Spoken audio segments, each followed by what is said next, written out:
Bueno, voy a empezar. Buenas tardes a todos. Mi nombre es Patricia Navarrete. Yo soy cirujano dentista de la Universidad de los Andes y especialista en medicina estética y envejecimiento fisiológico de la Universidad de Barcelona. El día de hoy vamos a hablar sobre un libro muy bueno de Amolca que se llama Las curvas de la cara. La verdad es que este material me parece súper interesante como un material de apoyo, porque a diferencia de mucha literatura que hay sobre armonización orofacial, este libro no solamente habla de toxina botulínica por una parte y de relleno, sino que habla de todo un resultado en conjunto y también de el planteamiento previo que hay que hacer para los tratamientos. Por eso también es que me llamó la atención hablar sobre este tema del diagnóstico inicial como base de un buen tratamiento estético facial. La verdad es que la presentación que vamos a ver a continuación está basada principalmente, la verdad, absoluta, total y completamente en este libro de Amolca, ¿sí? En el mismo libro incluso también señalan que es importante siempre la presencia de un profesor. Si bien este libro me parece buenísimo, hoy en día poder acceder a información del tipo que sea es absolutamente fácil. Tenemos la información en la palma de nuestra mano, literalmente. Y el volumen de información que tenemos hoy en día es gigante, principalmente gracias a Internet. Yo creo que también por eso se valoran tanto al final la presencia de estos libros que han sido escritos y están respaldados por profesionales que tienen esta expertise y conocimiento sobre todo en el área clínica, ¿ya? Pero es importante destacar también la importancia siempre de un profesor guía. Yo siempre digo que hay que mantenerse actualizado en una formación continua, pero hay que tener mucho cuidado con el autoaprendizaje también. Y al final, nosotros como odontólogos bien sabemos que la importancia de una profesión que a la vez es tan práctica clínicamente es mucha cuando se trata de tener un guía o un profesor. Primero por la seguridad que te da a ti como alumno, y segundo y más importante, para la seguridad de nuestros pacientes. Sin embargo, como material de apoyo, este libro la verdad es que es espectacular, es muy integral, ya sea para quien quiera actualizarse, como para quien está recién partiendo y le interesa saber más del tema. Bueno, vamos a partir entonces con el asunto del diagnóstico. Primero, tenemos que hacer, como siempre, una buena evaluación. Y una buena evaluación va a estar compuesta por una evaluación de la salud en general, lo que logramos a través de una buena anamnesis, y también un examen físico de la cara y de la boca, o sea, general y específico. Al momento de la boca tenemos que evaluar todos los parámetros a los que ya estamos acostumbrados para hacer una evaluación como corresponde, desde las encías, oclusión, tejidos blandos y tejidos duros. Ya que resulta que no se puede ofrecer estética y olvidarse de la salud. Y por otra parte, también recordar que por detrás de cada rostro sigue siendo más importante la persona. Y esto para mí es un punto, personalmente, que considero indispensable al momento de la evaluación. Resulta que, primero, la belleza es metafísica. Y segundo, detrás de cada rostro existe una persona que vive, que siente, que tiene emociones y también tiene una personalidad. Y eso, junto con un tratamiento integral, es lo que al final va a diferenciar a un buen inyector de una fábrica de narices y labios todas exactamente iguales, ya sea porque el inyector o no conoce otra técnica, o lo que es peor, no se tomó el tiempo de escuchar a su paciente y de conocerlo, y de conocer rasgos de su personalidad. Al final, cada paciente es un mundo y nosotros solamente ayudamos a expresar este mundo interior al mundo exterior. Y la belleza siempre debe trascender lo físico. Hay un punto importante siempre al momento de la evaluación, que es lo de las proporciones faciales. El dentista en general, la verdad, y esto es algo que también señalan en el libro, la verdad es que tiene una formación muy completa en lo que respecta al rostro, sea desde un punto de vista anatómico, embriológico, y sobre todo de las proporciones faciales. Bien lo saben también algunos especialistas o que hemos tomado estudios de posgrado relacionados a ortodoncia, por ejemplo, o rehabilitación facial, donde sobran conocimientos de las proporciones faciales.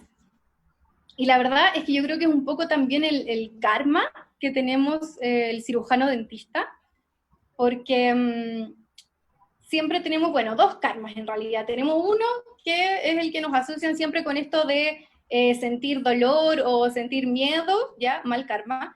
Tenemos ese, y por otra parte también tenemos este karma de ay, que es dentista, me va a mirar los dientes. Y resulta que la gente va y dice que vergüenza, se tapa los dientes, y no tiene idea que en esto que la persona se está tapando los dientes, uno ya se fijó que tiene la ceja izquierda más arriba que la derecha, una hipertrofia maseterina del lado derecho con una desviación de la línea media y un mentón retruido, por ejemplo. Y la verdad es que pese a todos estos estudios de proporciones faciales, es imperativo observar la cara como una unidad estética sin compartimentar sus componentes. Esto apunta a un concepto más panfacial, y también recae un poco en lo que yo hablaba hace un rato sobre esta fábrica de hacer narices iguales o hacer labios iguales, y de al final ver al paciente no como un todo, sino como un segmento de la cara. Y entonces, esto también es un planteamiento del libro, nos preguntamos, ¿cómo suponer una adecuada evaluación de la cara por parte de profesionales que no saben la importancia o simplemente desconocen algunos conceptos tan importantes como lo son la inmersión vertical o cruzal, o el soporte dentario para una proyección tal vez horizontal de los labios? Pero la verdad es que se debe valorar a cada profesional en su área de actuación. El intercambio de conocimientos entre diferentes especialidades solo puede enriquecer la práctica clínica. ¿Qué quiere decir esto? Si bien el odontólogo tiene muchos conocimientos de proporciones faciales y tal vez en términos de inyector en la práctica clínica tradicional está acostumbrado a hacer tratamientos que pueden ser incluso de mayor destreza que la aplicación de toxina o de algún fillers, la verdad es que no es el único profesional que está altamente capacitado, y no se deben desvalorizar al final las proporciones, o sea, las profesiones entre una y otra, y que al final un trabajo multidisciplinario siempre solo puede mejorar la práctica clínica. También al momento de evaluar debemos considerar que la cara, con su anatomía compleja, tiene ciertas estructuras relevantes, paquetes vasculonerviosos, musculatura y piel, además de lo de los tercios faciales, y que debemos englobar todo esto dentro del concepto panfacial del que habla el libro. También señalan que un desvío suave o incluso moderado de cualquier parámetro facial de la norma es simplemente parte de la variabilidad biológica individual, lo que vuelve a cada cara única. Entonces, ¿por qué siempre estamos constantemente buscando patrones? ¿Será que buscamos eliminar las singularidades de las personas? ¿Será una falta de criterio profesional? No podemos pensar que cualquier desvío de lo normal al final se considere como patológico o algo que deba ser tratado. Por otra parte, tenemos la época. La época suele dictar también el comportamiento. Y acá nos preguntamos, ¿el rostro que nuestro paciente anhela hoy es necesariamente el rostro que le gustaría tener dentro de 10 o de 20 años? Y pasa, por ejemplo, con las modas. Yo creo que todos tenemos alguna foto antigua, incluso de nosotros mismos, y que la ves y dices como, Patricia, ¿cómo te vestías así? ¿Cómo te peinabas así? Y es por esto, porque en el fondo la época va a dictar un poco el comportamiento. Vemos la moda, por ejemplo, de los años 20, que claramente no es la misma de los años 80, y también dista un poco de la moda de los 90. Y si se trata del cuerpo y las curvas de nuestro rostro, acá vemos, por ejemplo, en nuestro cuerpo, en el rostro, un ejemplo de moda. Tenemos a dos personajes, Leonardo Farcas con sus posiblemente coronas de circonio, y también algo que está muy de moda en el mundillo este del reggaetón, que es tener estos dientes iguales, que la verdad es que están lejos de verse más o menos naturales. Y entonces acá me pregunto, ¿cada moda va a requerir una nueva intervención en mi paciente? Y acá les quería mostrar un bonito caso de rehabilitación de una amiga que es excelente rehabilitadora oral, en donde yo creo que plantea muy bien este balance. Lo que hablo siempre de que el paciente es un mundo que tiene que proyectar hacia el exterior y de poder conservar al final esta parte y esta esencia. Y un lindo caso de rehabilitación que apunta a este balance del que también se habla en el libro.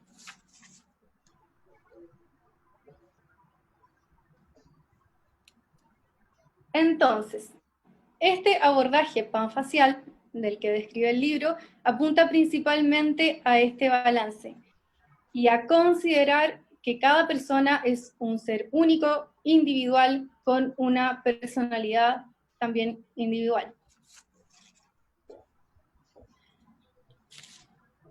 Proporciones faciales. Si la belleza es un concepto subjetivo y para mí personalmente metafísico, entonces ¿por qué el ser humano insiste tanto y tanto durante siglos en encontrar proporciones faciales exactas? En el libro señalan 3 ejemplos, como sería el análisis cefalométrico. El análisis cefalométrico es algo muy estudiado en la odontología, son estudios realmente complejos de ángulos que señalan la norma o distintas clases dependiendo de la mordida, maxilofacial, etc. Incluso tenemos proporciones faciales a base de pura numerología matemática. Y otro concepto que a mí me llama mucho la atención porque se lee bastante en literatura incluso de armonización orofacial, es el concepto de la Nefertiti, la belleza de la Nefertiti. ¿Y quién era esta Nefertiti? Esta Nefertiti es una reina egipcia que reinó durante más de 17 años, y resulta que el pueblo egipcio tenía como una especial fijación a esto de los estudios de las proporciones faciales, y la tenían a ella como un parámetro de belleza, principalmente porque tenía una mandíbula muy definida, con una buena proyección de mentón y una buena definición del ángulo mandibular también. Y resulta que este concepto es ampliamente utilizado en estética orofacial. De hecho, hay algunos tratamientos como este del efecto Nefertiti, así, directamente, que básicamente es una aplicación de toxina botulínica a nivel del platysma, y eso logra atenuar ciertas arruguitas del cuello y también cierta definición del contorno mandibular.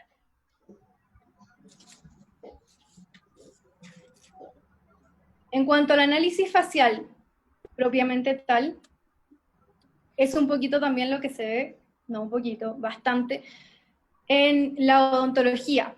Respecto a las clasificaciones, sabemos normoclusión, clase 1, clase 2, clase 3, y cómo esto puede tener repercusiones en el tejido blando, sea esqueletal o sea a nivel dentario.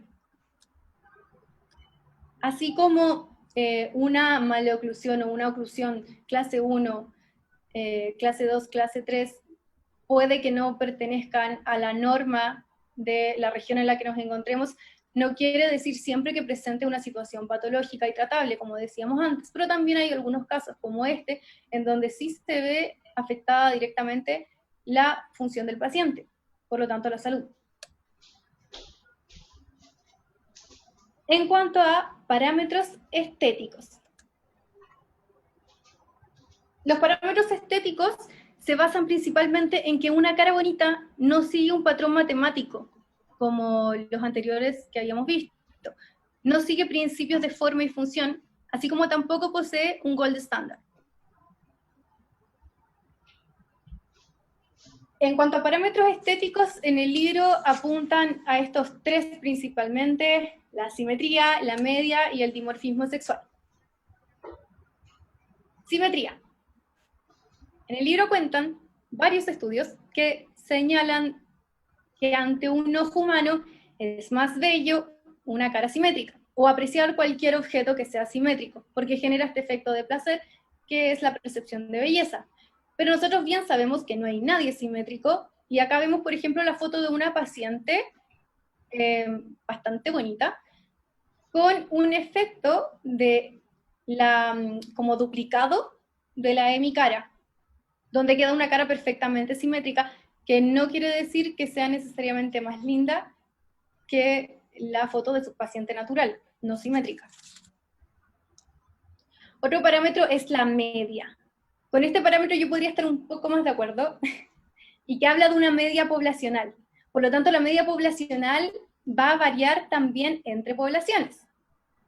O sea, la media poblacional acá, en cuanto a parámetros, no van a ser la misma media poblacional que podemos encontrar en China, por ejemplo.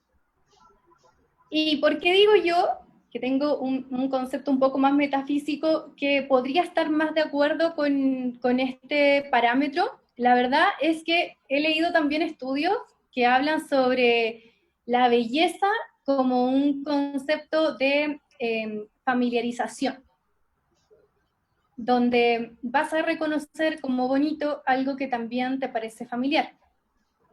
Por ejemplo, si tenemos una alumna, sea, no sé, universitaria o de un colegio, que ha tenido toda su vida un compañero de banco.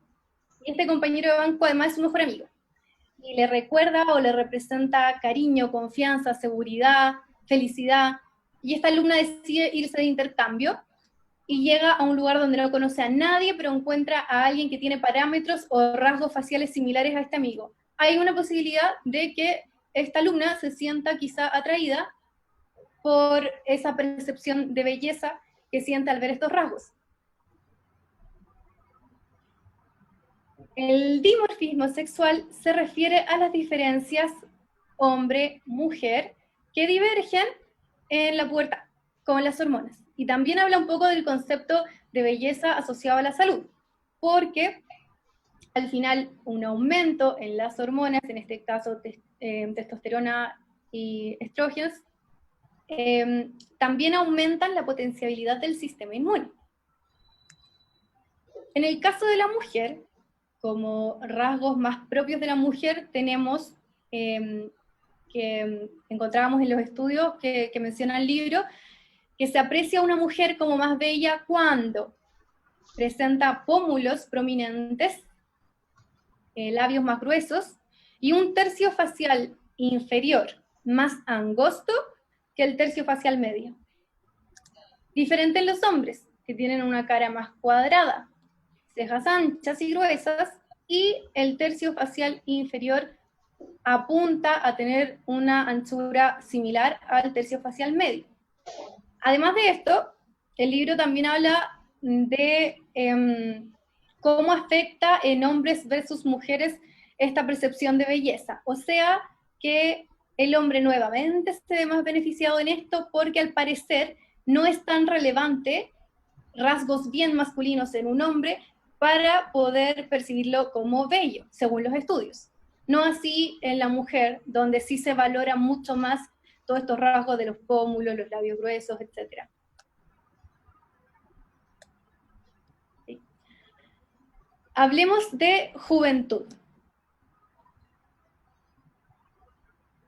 En este interesante libro se señala a la juventud como una lucha contra Einstein e Isaac Newton, porque al final es una lucha contra el tiempo y contra la gravedad, lo cual sería una lucha perdida.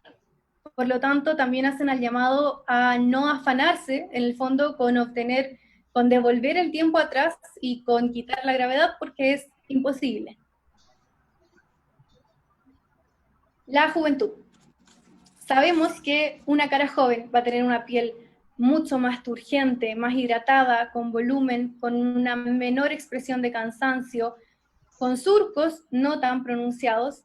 Sin embargo, Los surcos siempre van a estar presentes. Los surcos, los aumentos de volúmenes, y todo esto le va a otorgar naturalidad. También hay un concepto de sonrisa verdadera versus sonrisa falsa.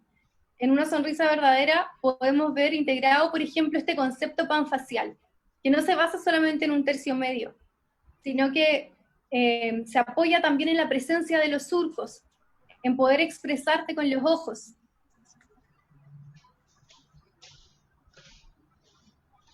Y en cuanto a envejecimiento, la verdad es que hay un montón de parámetros, como también alguno que he explicado en otras charlas sobre este triángulo facial que se va invirtiendo, y así como hay varios parámetros que van marcando o pauteando el envejecimiento fisiológico, hay también varias líneas.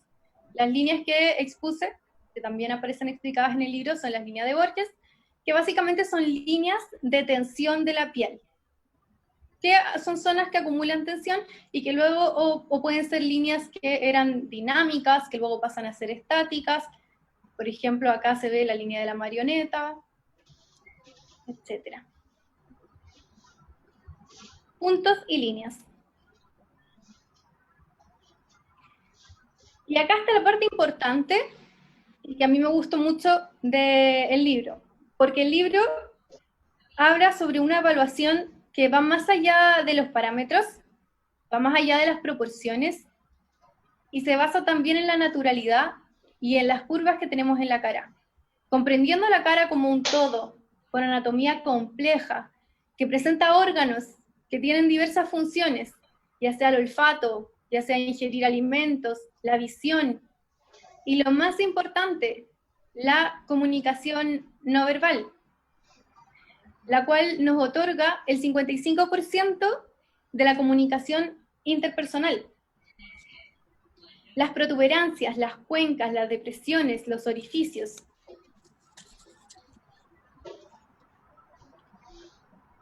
Y acá vemos diferentes puntos y líneas en los que se basa un poco el libro y las curvas.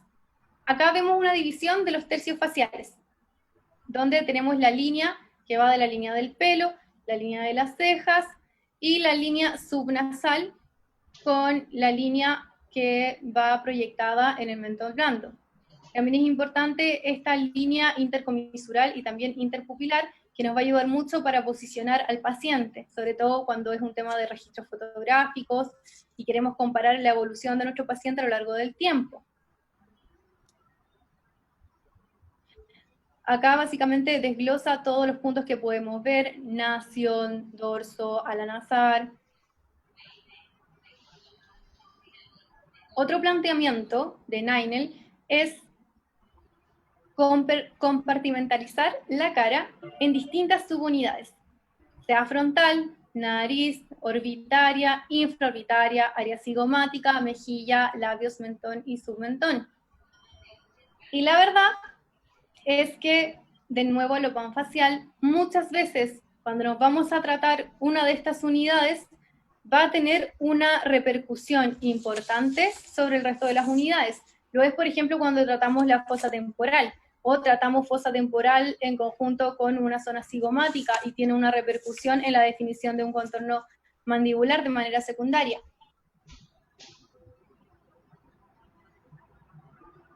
Y el libro hace referencia principalmente a 5 prominencias faciales principales. También incluye la descripción de la órbita, que no la forma parte de estas 5 prominencias faciales, pero la abarca por su importancia clínica. Tenemos la frente, que iría desde el tráqueo, la línea del pelo, hasta la parte supraorbitaria, y la altura de esta distancia debería ser de 1/3 del rostro, contándose desde el tráqueo hasta el punto del mentón. La frente puede ser protruida o puede ser plana, y también se describe en el libro, por ejemplo, ciertas diferencias entre hombres y mujeres, como una mujer con una frente más vertical, a diferencia de los hombres que pueden presentar una frente con una inclinación un poco más hacia posterior.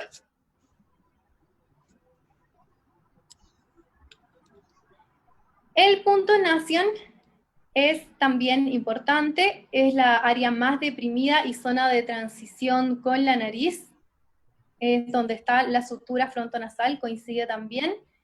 También vemos el ángulo nasofrontal, el cual va a ser formado por la intersección entre la línea de la glabela hasta el nasion, que era el punto de mayor depresión, con la línea del dorso de la nariz, hablando siempre de mantener las curvas de la cara.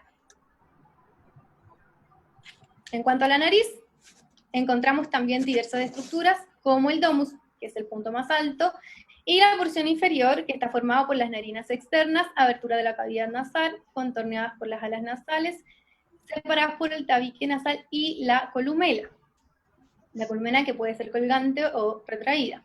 El dorso nasal, que es la unión de sus paredes laterales, las cuales a su vez lo van a unir con el resto de la cara, y el lóbulo nasal formado por la punta, la columela y las alas, y que en general pueden ser narices rectas, cóncavas o convexas.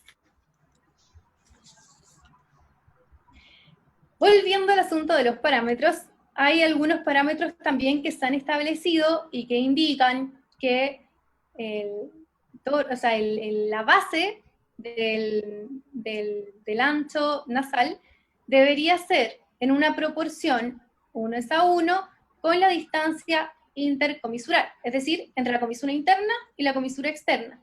Y a su vez, la base alar debe estar en una proporción de 1:3 con la base superior de la nariz.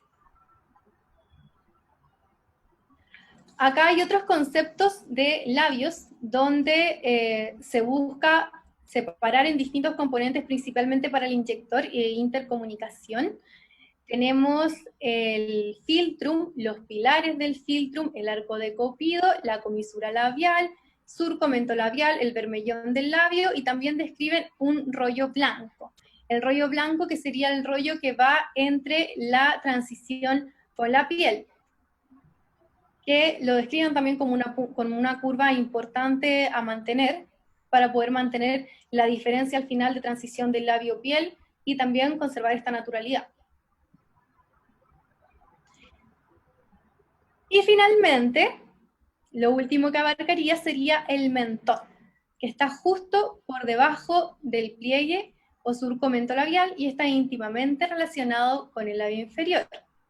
Tiene una proyección ósea, es como la proyección ósea de la sínfisis mandibular, y puede presentar prognasia o retrognasia. Hay dos cosas importantes al final en toda esta presentación. Uno, claramente las curvas, y otro, las expresiones. Puse unas imágenes de mi arquitecto favorito, del que ya he hablado también en otras presentaciones, Antoni Gaudí. Antoni Gaudí pasó gran parte de su infancia postrado, entonces basó toda su arquitectura por lo que observó en su infancia, que fue la naturaleza. En la naturaleza le encontraba muchas curvas, y escapaba mucho de la arquitectura tradicional. Y podemos ver en toda su obra, que se encuentra principalmente en la ciudad de Barcelona, todas estas curvas. Y resulta que Antoni Gaudí decía que la línea recta es trazada por los hombres, y la curva es la línea de Dios, porque la naturaleza presenta curvas. Muchas gracias. A modo de conclusión, me gustaría destacar los dos puntos a la hora de evaluar un paciente, que sería, primero, mantener la naturalidad a través de las curvas de la cara, y segundo, pensar siempre en que estas curvas, estas depresiones, estas cuencas, hacen que nuestra cara no sea una esfera. Si la cara fuera una esfera, no podríamos comunicar todo lo que sentimos y expresar todo lo que tenemos internamente hacia el mundo exterior. De hecho, hay una revisión que se llama toxina botulínica, el veneno que cura. Y esa revisión habla un poco sobre esto y sobre ciertas profesiones que quizá necesitan de expresarse constantemente, sean comunicadores, músicos, artistas, pero la verdad es que yo creo que todos necesitamos expresarnos, al final, para poder mantener también una vida saludable. Eso sería toda mi presentación por el día de hoy. Muchas gracias. Los invito a conocer más del libro también, que es un gran aporte, sobre todo a la armonía orofacial.